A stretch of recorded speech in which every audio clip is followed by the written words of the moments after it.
MotoGP is back, and Fabio won his first race, so you know I gotta cover it. I'm just gonna cover the MotoGP race and talk about what I've been doing since lockdown's been happening. So stay tuned and we will celebrate together! Victory!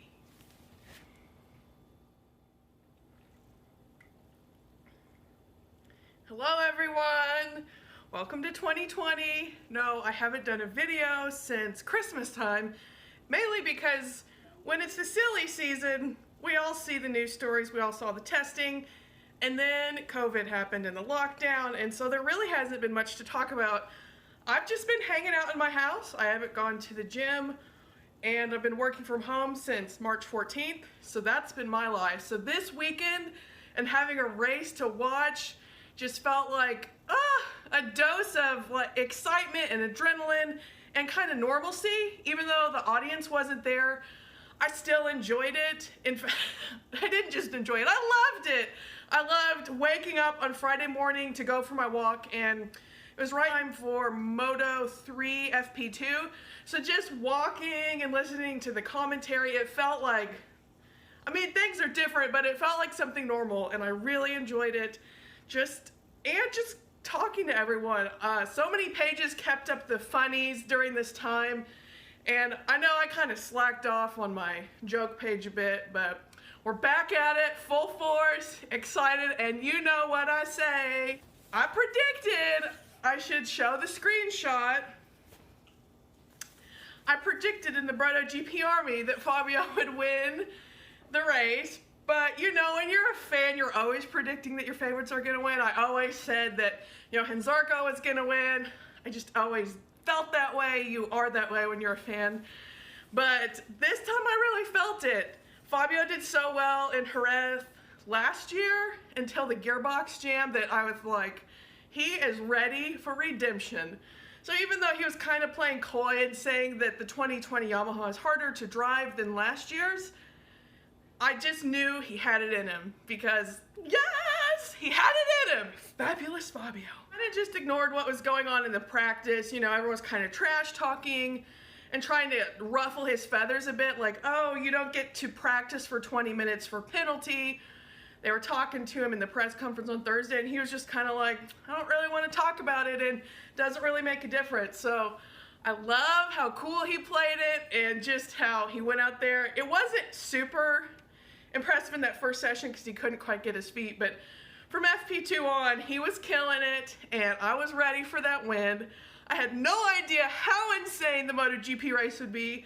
It started at 7 a.m. my time, so I got up at 6:30 so I could see all the, I was really curious to how the grid would look. Honestly, a little more crowded than I thought it would be because Parc Ferme was really empty. You know, when Fabio got his pole position, it was kind of like crickets. I mean, we were all cheering from home, but it was just a different atmosphere without the entire Petronas Yamaha team out there cheering and screaming and hugging and patting, so it's different. I mean, we can't ignore the fact that everyone's wearing masks. It's a little more subdued, but let me tell you, we're celebrating at home, Fabio. So the race starts, and as you know, it's like Marquez and Mav kind of battling up front, and then about 5 laps in, Marquez just goes AWOL. The announcers kind of gave me a freaking heart attack. Where's Marquez? As usual. But holy crap, when they showed the replay, he was like sideways, as usual, leg out, and in the gravel, steers it back onto the track right in front of his brother Alex, which I thought was hilarious seeing the two Repsol Hondas right there. But he got back on track, and then he just rode like a freaking madman throughout the race. He was passing. Fabio took the lead and was getting out there, and the whole time I was like, holy crap, can Marquez make it up there? It was obvious that he was going to make it up for possibly to be on the podium, but then I started to get worried. Don't even tell me that he's going to take this away from Fabio and make it all the way up there, but of course it's Marquez, and you know he was on his way. He wanted to get that front row spot. So at all costs, he's passing everyone cleanly, having an awesome comeback ride, and then just all of a sudden, he's crashed. And it was a freaking horrific crash. I would be fine never seeing that replay again. But it's always worrisome when a rider goes down and gets, the ambulance comes and gets them. He was kind of holding his arm in place, and he just had shoulder surgery the past 2 years, one on each shoulder, so I didn't know what was happening. It's hard to be like fully celebrating when someone's injured, but I tried to still, obviously I got super emotional after the race when Fabio won. Y'all, I'm crying! I'm so excited! Marc's performance today, it doesn't matter. Go Fabio! Woo! It was also like, I feel awkward because like Marquez was on a charge and he could have got up there, but man, I was standing up during that last lap waiting for Fabio to cross the finish line, so freaking nervous because the heat, it was taking riders out left and right. Cal was out, Renz was out. I didn't want Fabio to just accidentally hit something, lose control, and like blow that win. So I was still nervous, just sitting there watching, standing. And then he crossed the line, and I was overcome with emotion. It was incredible. Been waiting for that. I mean, I thought for so long he was gonna win a race. He came pretty close a few times the second part of last season, but that moment was so sweet. He was celebrating so hard that his airbags went off. I was celebrating so hard that my dogs were terrified. We were celebrating all over the world. I wish he could have had the atmosphere of the crowd there for his win, but we were celebrating around the world. Fabio Army, El Diablo Army. What are we called? What should his fan base be called? Do we have a name? Yeah, and so many messages. I was so excited to chat with everyone. We'd been waiting for this, so all over the world, we were happy. Happy MotoGP was back. I didn't honestly know until Parc Fermé who got third, because holy crap! I mean, Fabio was comfortably in first. Mav was pretty comfortably in second after Marquez crashed out.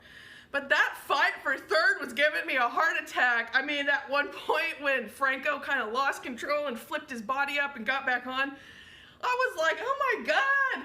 In fact, the whole time I was thinking, my heart can't handle this in the heat, and I was actually kind of worried, which I know I should be worried every race because they're going 200 miles per hour on a track with just their leather suits on and their helmets. But anyway, I felt extra nervous this time, I guess, because we hadn't seen a real race action in so long. So thrilled that it was back and Fabio got his win.